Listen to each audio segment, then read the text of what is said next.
পক্ষের অবসান এবং দেবী পক্ষ তথা মাতৃপক্ষের সূচনা। মহালয়ায় অমাবস্যার পবিত্র প্রভাতে রবিবার সকাল 7টা থেকে পূর্বপুরুষদের উদ্দেশ্যে তর্পণ এবং অর্ঘ্য নিবেদনে পুরাতন মালদহের মঙ্গলবাড়ি মহানন্দা ঘাটে ভক্ত পুণ্যার্থীদের ঢল নামে।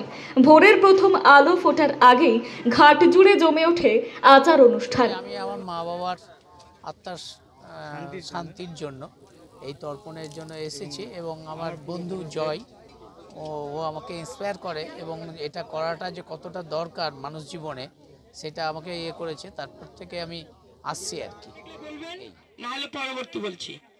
তবে এবছর নদীর জলস্তর স্বাভাবিকের তুলনায় বেশি থাকায় ভিড় সামলাতে মোতায়েন ছিল বিপর্যয় মোকাবিলা বাহিনী।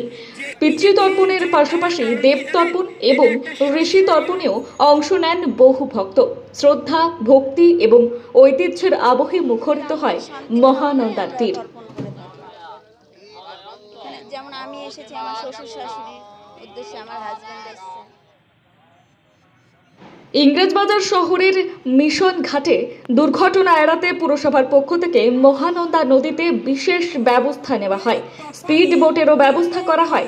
নদীর ঘাটে উপস্থিত ছিলেন ইংরেজবাজার পৌরসভার চেয়ারম্যান কৃষ্ণেন্দু নারায়ণ চৌধুরী।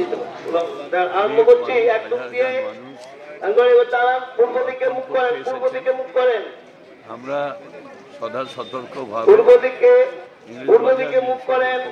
তার লক্ষ্য রাখছি ওই জায়গায় পায়খানা, বাথরুম বা চেঞ্জিং রুম তার ব্যবস্থা করেছে। স্পিড বোর্ড লাগানো হচ্ছে, কান্ট্রি বোর্ড লাগানো হচ্ছে, নেট দিয়ে দেওয়া হচ্ছে।